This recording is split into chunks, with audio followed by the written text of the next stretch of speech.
किसी के मन की बातें पढ़ने के लिए आपको 3 तरीके पता होने चाहिए। यह तरीका सीखना बहुत महत्वपूर्ण है। इन तरीकों को सीखकर आप आसानी से समझ सकते हैं कि कोई कैसा सोच रहा है। तो आपको गौतम बुद्ध की एक कहानी सुनाता हूं जो आपको दूसरों के मन को पढ़ने के तरीके सिखाएगी। एक समय की बात है, किसी गांव में एक भिखारी रहता था। खाने की तलब में वह हर दिन घने जंगल को पार करके किसी न किसी के घर भिक्षा लेने जाया करता था। आज भी इसी तरह वह भिक्षा लेकर अपने घर की तरफ जा रहा था, लेकिन वह आज बहुत खुश था। उसने फटे हुए जूते भी पहने हुए थे। वह खुशी में गुनगुनाते हुए जंगल के रास्ते अपने घर को लौट रहा था। उसी जंगल में एक राजा भी था जो अपने हालात से बहुत दुखी था और महल से भागकर वहां आराम कर रहा था। तभी राजा की नजर उस भिखारी पर पड़ी। भिखारी को इतना खुश देखकर वह यह सोचने को मजबूर हो गया कि इस इंसान के पास कुछ नहीं है। फटे हुए कपड़े व पैरों में कटे फटे जूते होने के बावजूद भी यह कितना खुश है, और एक मैं हूं जो दिन रात एक करके अपनी प्रजा और परिवार वालों की सेवा करता हूं, लेकिन इसके बाद भी वो लोग खुश नहीं होते हैं। उन सभी को सिर्फ मेरी राजगद्दी चाहिए और इसके लिए वे मुझे मरवाने का षड्यंत्र भी रच रहे हैं। दरअसल राजा ने एक दिन अपने महल में कुछ पहरेदारों को बात करते हुए सुन लिया था। वो आपस में बात कर रहे थे कि जैसे ही यह राजा मर जाएगा, उनकी आंखों का कांटा साफ हो जाएगा। वहीं राजा की पत्नी बहुत पहले ही उसे वह राजमहल को छोड़कर जा चुकी थी। राजा को कोई पुत्र भी नहीं था। इस वजह से उसके पास अपना कोई उत्तराधिकारी भी नहीं था। जिस दिन से राजा ने अपने खिलाफ इस षड्यंत्र के बारे में सुना, तब से वह बहुत ही सावधान रहने लगा था। इतना ही नहीं, एक दिन राजा के खाने में उसके भाई ने जहर मिलवा दिया था, जिसके बारे में राजा को भनक भी नहीं थी। वो तो राजा जब खाना खाने बैठा तो अचानक एक बिल्ली ने आकर वो खाना खा लिया और कुछ देर बाद वो बिल्ली वहीं मर गई। इस घटना के बाद से राजा अपने खिलाफ हो रहे षड्यंत्र के प्रति बेहद सतर्क हो गया। उसने अपने भाई से कहा कि उसके मरने के बाद वह ही राजा बनेगा, इसलिए उसे राज्य की सारी जानकारी रखनी चाहिए। इसी वजह से एक दिन इन्हीं सब बातों से परेशान होकर राजा ने महल छोड़ दिया और बिना किसी को बताए वहां से भागकर वह उस जंगल में आ गया था। वह जंगल उसकी नगरी से बहुत दूर था, इस वजह से उसे वहां कोई पहचान भी नहीं सकता था। राजा जंगल में बहुत दिनों से था, जिस वजह से उसके बाल भी काफी बड़े हो गए थे। उस भिखारी को देखकर राजा ने सोचा कि हम दोनों ही इंसान हैं, बस फर्क है कि वह खुश इंसान है और मैं दुखी। राजा जल्दी जल्दी में महल से भागा था, इसलिए उसने सुंदर मोतियों की एक माला, जरी हुए जूते, कीमती कपड़े और हाथों में सोने की अंगूठियां भी पहनी हुई थी। जब भिखारी ने राजा को देखा तो वह थोड़ा पीछे हट गया और सोचने लगा कि मैंने तो कटे फटे कपड़े और जूते पहने हुए हैं, भीख न मिले तो मैं भूखा ही रह जाऊं, लेकिन इसके तो ठाठ बाट ही अलग है। ये कितना खुशनसीब है कि इसने हीरे जवाहरात, सुंदर कपड़े और जूते पहने हुए हैं, लेकिन इसके बाद भी ये खुश नजर नहीं आ रहा है। उसने सोचा, चलो इस शख्स से ही उसके खुश न होने की वजह पूछता हूं। भिखारी राजा के पास पहुंचा और उसे राम राम बोला। राजा ने भी भिखारी को राम राम का जवाब दिया। भिखारी ने कहा, आप तो बहुत अमीर परिवार के लगते हैं, शायद आप कहीं के राजा हैं। राजा ने कहा, हां सही बोले तुम, मैं सूरतगढ़ का राजा हूं और अपना राज अपने भाई को देकर यहां पर आ गया हूं। मेरे घर वाले दौलत के चक्कर में मुझे मरवाने का षड्यंत्र कर रहे थे। उसी से बचने के लिए मैं यहां पर मन की शांति के लिए आया हूं। काफी दिनों से मैं ऐसी हालत में हूं। मेरी लंबी दाढ़ी देखकर लोग मुझे भगा देते हैं। रास्ते में जो भी फल फूल मिलता है वही खाकर गुजारा कर लेता हूं। आज मुझे बहुत तेज भूख लगी है, इसलिए मैं इधर उधर खाने की तलाश में घूम रहा हूं। तुम्हारे पास अगर कुछ खाने के लिए है तो कृपया मुझे थोड़ा खाने के लिए दे दो। भिखारी ने मुस्कुराते हुए राजा की तरफ देखा और कहा कि अगर तुम मुझे ये सोने की अंगूठी दोगे तो मैं तुम्हें खाना खिला सकता हूं। राजा यह सुनकर खुश हुआ। उसने अपनी अंगूठी भिखारी को दे दी और बदले में उससे रोटी लेकर खा ली। भिखारी ने राजा से कहा कि तुम और मैं दोनों ही अकेले हैं, चलो हम दोनों साथ में चलते हैं। दोनों साथ में चलते हुए एक घने जंगल में पहुंचे। वहां पर वह आराम करने लगे। भिखारी ने राजा से कहा कि आप कितने भाग्यवान हैं। आपके पास इतनी धन दौलत है, लेकिन मेरे पास कुछ भी नहीं है। फटे जूते पहने हैं। आपकी अंगूठी से मेरी बहुत सी समस्याएं दूर हो जाएंगी। फिर राजा ने कहा कि मैं भी तुम्हारी ही तरह कुछ सोच रहा था। तुम्हें फटे जूतों की परवाह किए बगैर खुशी से अपने रास्ते की तरफ जाते देख मैंने सोचा तुम्हारे जैसा कोई खुशनसीब नहीं होगा। मेरे पास सब कुछ होते हुए भी मैं खुश नहीं हूं।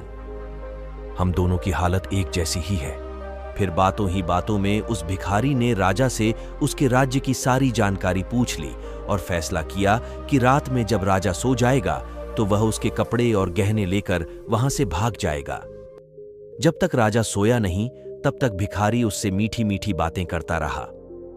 रात को उसने राजा को खाने में बेहोशी की दवा मिलाकर खिला दी। इससे राजा गहरी नींद में सो गया। फिर भिखारी ने राजा के कपड़े व उसके सारे गहने पहने और वहां से भाग गया। राजा सोता ही रह गया, लेकिन रास्ते में उसे कुछ चोरों ने देख लिया। उन्होंने उसे राजा समझकर पकड़ लिया और उसके सारे कपड़े और गहने छीन लेते हैं। अब भिखारी के पास सिर्फ धोती ही बची थी। चोरों ने सब कुछ लूटने के बाद उसे एक पेड़ से बांध दिया और उससे पूछने लगे कि वह कहां का राजा है। अगर नहीं बताओगे तो तुम्हें मारकर कहीं फेंक देंगे। भिखारी ने चोरों से कहा कि वह राजा नहीं है। मैंने अपनी लालच की वजह से एक राजा के सारे कपड़े और गहने चोरी कर पहन लिए थे। वह राजा अपने जीवन से दुखी है और जंगल में खाने के लिए भटक रहा है। चोरों ने उसे बोला कि वह नाटक कर रहा है। उन्होंने फिर से उससे पूछा कि तुम कहां के राजा हो। भिखारी ने चोरों को बताया कि वह राजा राय प्रताप है, जो सूरतगढ़ का राजा है। उसका भाई राय बहादुर उसके राज्य का मंत्री है। वह अभी जंगल में आराम कर रहा है, लेकिन चोरों ने उसकी बात पर भरोसा नहीं किया। उधर जब राजा की नींद खुलती है तो वह भिखारी को बुलाता है। उसने अपने सामान को देखा तो उसके पास सिर्फ एक पोटली ही होती है जिसमें उस भिखारी का कुछ सामान होता है। दूसरी तरफ वो चोर सूरतगढ़ के महल में पहुंच जाते हैं। वहां पहुंचकर वो राजा के भाई राय बहादुर से कहते हैं कि उनके पास उनका भाई है। अगर वो उसे जिंदा बचाना चाहते हैं तो उसके लिए उन्हें 3000 सोने के सिक्के देने होंगे। यह सुनकर राय बहादुर ने बोला, इसके लिए तुम्हें मेरे भाई को मुंह पर कपड़ा बांधकर राजमहल लाना होगा, तभी हम तुम्हें सोने के 3000 सिक्के देंगे। चोर उस भिखारी के मुंह पर कपड़ा बांधकर उसे राजमहल लाते हैं और उसे राय बहादुर के हवाले कर देते हैं। राजा के कपड़ों में भिखारी को देखकर राय बहादुर को यकीन हुआ कि यह उसका भाई ही है। उसने सोचा कि अब वो इसे मारकर खुद राजा बन जाएगा, लेकिन जब उसने भिखारी के मुंह से कपड़ा हटाया तो वह गुस्सा हो गया। उसने चोरों को कहा कि मुझे पता था कि तुम लोग दौलत के चक्कर में मुझसे झूठ बोल रहे हो। ये आदमी मेरा भाई नहीं है। हम तुम्हें 2 महीने का समय देते हैं, मेरे भाई को पकड़कर लाओ। अगर नहीं लाए तो तुम सबको गोली मार देंगे, और अगर यहां से भागने की कोशिश की तो जिंदा दफन करवा दूंगा। ये सुनकर सभी चोर बहुत डर गए और मौका मिलते ही वहां से भाग गए। रास्ते में उन्होंने भिखारी से कहा कि तुम सही थे। अब हमें बताऊं वह असली राजा कहां पर है, फिर तुम्हें भी फिरौती के धन में हिस्सा देंगे। भिखारी ने बताया कि उसने राजा को इसी जंगल में छोड़ा था, लेकिन बहुत ढूंढने के बाद भी राजा उन्हें नहीं मिला। वहीं नींद से जागने के बाद जब राजा को भिखारी की सारी हरकत समझ आती है तो उसे बहुत दुख होता है। उसने सोचा कि अब उसे कहीं जाकर अपने खाने के लिए इंतजाम करना होगा, वरना वह भूख से ही मर जाएगा। कई दिनों तक राजा भूखा प्यासा ही चलता रहा और रूखा सूखा जो मिलता वही खा लेता। चलते चलते राजा को 1 हफ्ता हो गया था। उसे याद आया कि उसके पास एक पोटली है जो भिखारी उसी के पास भूल गया था। वह उस पोटली को खोलता है तो उसमें उसे सन्यासियों के कपड़े मिलते हैं। राजा ने सन्यासी वाले कपड़े पहन लिए। वह जंगल से निकलकर एक छोटे से गांव के पास पहुंचा। वहां एक नदी के किनारे पहुंचकर वह सो गया और 2 दिनों तक सोता रहा। वहीं आसपास के लोगों को लगा कि यह कोई साधु बाबा हैं जो अपनी समाधि में ध्यान कर रहे हैं। लोगों ने सो रहे राजा के पास चावल चढ़ा दिया तो कुछ लोगों ने धूप जला दी। जब तीसरे दिन राजा की नींद खुली तो तो उसे अपने पास बहुत सारे फलों का चढ़ावा मिला। यह देखकर वह बहुत खुश हो गया। राजा ने मन में सोचा कि सन्यासियों का जीवन अच्छा है, बिना मेहनत किए भोजन मिल जाता है। अब उसे यहां से कहीं और जाने की आवश्यकता भी नहीं होगी। राजा ने वहीं पर एक कुटिया बना ली और उसी में रहने लगा। गांव के लोग उसकी पूजा करते और चढ़ावे में खाने के लिए फल और अन्य चीजें देकर जाने लगे। एक दिन गांव के सभी लोग मिलकर उसके पास गए और उससे कहने लगे कि बाबा, हमारे गांव में बहुत सालों से बारिश नहीं हुई है, आप कोई उपाय करें। यह सुनकर राजा परेशान हो गया कि अब वह क्या करे। वह अपनी सच्चाई भी नहीं बता सकता था। उसने लोगों को बोला कि इसके लिए उपवास करना होगा और अगले 2 महीने तक कोई भी इस कुटिया के अंदर नहीं आएगा। गांव वाले उसकी बात मान गए। लोग दूर से ही कुटिया के बाहर चढ़ावा चढ़ाकर चले जाते थे। राजा सोचने लगा कि उसका जीवन हर तरह से मुश्किलों से भरा है, उसे दूसरों का अच्छा जीवन देखकर जलन नहीं करना चाहिए। साधु बनकर वह बैठे बैठे खा रहा है, लेकिन उसका जीवन एक कैदी की तरह हो गया है। उसे एक ही जगह पर बैठे रहना होता है। कहाँ मैं हर रोज बढ़िया बढ़िया भोजन खाता था और कहाँ यहां सिर्फ फल खाकर जिंदा हूं। राजा नास्तिक था, इसलिए साधु के वेश में उसे भगवान का भजन करने का ढोंग करना पड़ रहा था। उसने सोचा 2 महीने पूरे होते ही वह वहां से चला जाएगा। धीरे धीरे समय बीतता जा रहा था। एक दिन राजा परेशान होकर खुद ही भगवान से कहने लगा कि हे भगवान, मुझे बचा लो, आप ही कोई चमत्कार कर दो। इसके बाद राजा ने भगवान से अपनी सारी गलतियों के लिए माफी भी मांगी। राजा ने भगवान के सामने हाथ जोड़ते हुए कहा कि मुझे समझ आ गया है कि अपनी मुसीबतों से कभी घबराकर भागना नहीं चाहिए, बल्कि उनका डटकर सामना करना चाहिए। हे भगवान, मेरी लाज रख लो, इस गांव में बारिश करवा दो। वहीं गांव के लोग रोजाना कुटिया के बाहर आते, भजन कीर्तन करते और दूर से चढ़ावा चढ़ाकर घर को लौट जाते थे। इसी तरह 2 महीने पूरे होने वाले होते हैं। तभी एक दिन गांव के लोग दौड़े दौड़े राजा के पास आते हैं और कहते हैं कि बाबा, आप तो महान हैं, उनके गांव में बारिश हुई है। राजा कहने लगा, अब मुझे इजाजत दो, मैं यहां से जाना चाहता हूं। लेकिन लोगों ने उन्हें रोक लिया। लोगों ने कहा कि वे एक आदमी भेजेंगे जो उनकी सेवा किया करेगा। राजा ने भी सोचा, चलो ठीक है, आगे जो होगा देखा जाएगा, और वहीं पर रहने लगा। कुछ समय बाद वह भिखारी और चोर भी राजा को ढूंढते ढूंढते उसी गांव में आ गए। उन्होंने वहां के लोगों से उस चमत्कारी बाबा के बारे में सुना जो लोगों की समस्याओं को दूर करने के उपाय बताता है। जब वे लोग उस बाबा से मिले तो राजा और भिखारी एक दूसरे को पहचान जाते हैं, लेकिन वे चोरों को इसका पता नहीं चलने देते हैं। फिर बाबा के भेष में राजा ने उनसे पूछा कि तुम लोग कहां से आए हो। इसके बाद भिखारी ने राजा को सारी सच्चाई बताई कि मैंने लालच में आपके सारे कपड़े और जेवर पहन लिए थे, लेकिन उन्हें पहनने के तुरंत बाद ही मेरे पीछे चोर पड़ गए। उन चोरों ने मुझे लूट लिया और पूछताछ करने लगे कि कौन हो, कहां से हो। तो मैंने खुद को आपके बारे में बताते हुए आपके राज्य की सारी जानकारी दे दी। उसके बाद वो चोर मुझे राजमहल ले गए, जहां पर 3000 सोने के सिक्के में वो मुझे आपके भाई को देने वाले थे। आपके भाई ने बताया कि वह आपको मरवाना चाहता है और खुद वहां का राजा बनना चाहता है। लेकिन जब उसने मेरा चेहरा देखा तो उसने मुझे पहचान लिया और चोरों को 2 महीने के अंदर आपको ढूंढ निकालने के लिए कहा। तभी से हम सभी आपको ढूंढ रहे हैं। भिखारी ने राजा से कहा कि तुम साधु बनकर इन चोरों को जो कहेंगे ये मान जाएंगे। इसके बाद राजा साधु के भेष में चोरों के सामने गया और भिखारी से सुनी सारी समस्याएं चोरों को बताने लगा। ये सुनकर सारे चोर हैरानी में पड़ गए। उन्होंने राजा से बोला, बाबा, हमें इस परेशानी से बाहर निकाल दो, हम आपके सच्चे भक्त बन जाएंगे। राजा ने कहा, तुम लोग मुझे उस राजा के महल लेकर चलो, मैं वहां पर जाकर खुद ही सब कुछ देखना चाहता हूं। महल में कहना कि तुम्हारे साथ एक बहुत बड़े साधु महात्मा हैं जो हर व्यक्ति का भूत और भविष्य जानते हैं। चोर और भिखारी साधु बने राजा को अपने साथ लेकर सूरतगढ़ के महल पहुंच गए।